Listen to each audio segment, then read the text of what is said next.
Podpolkóvnik Vasilii, Ponomarenko, August 1941. I could see it in their faces, as they did the quiet arithmetic in their heads. The numbers were read aloud, like weather, flat and emotionless, but every man in the room felt the weight of them. Who is missing? Who should be standing here? Who will never stand anywhere again? Of nearly 4,000 who stepped off with the brigade, only 2,509 answered roll. The companies are ghosts of what they were. Oleg commands 3 companies that, together, would not fill one at full strength.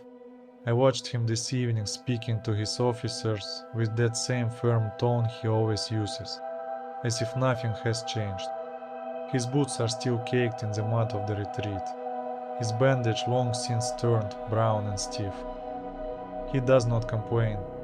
He does not slow down. I do not think he knows how. Chudzinov. I do not think anyone truly understands what he did during the worst of it. When the regiment began to come apart at the seams near Uman, units mixing, men running, officers shouting conflicting orders, he was there in the middle of it, like a post in a flood. Men gathered around him because he did not move, because he spoke calmly, because he refused to let the idea of the regiment die, even when its shape had already been lost. If not for him, I believe we would have dissolved into the countryside and never reformed. And Levitsky. As always, he was the last man out of the fire, and as always, he paid for it. He looks older now, not in years, but in the eyes. There is a distance in him that was not there before. He does not speak much, he watches. I know that look. It is the look of a man who has seen too much and is trying to decide where to put it inside himself so he can keep functioning.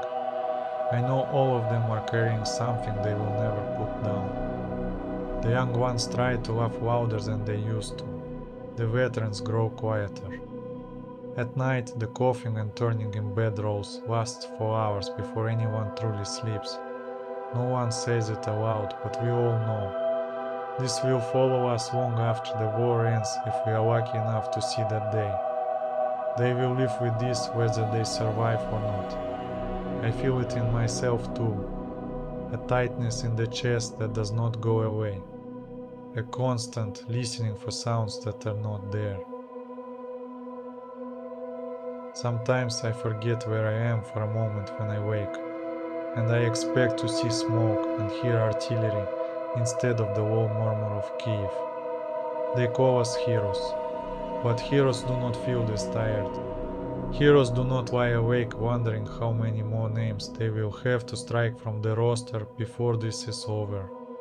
We are men trying to keep what is left of our brigade from falling apart, and tomorrow we will start again.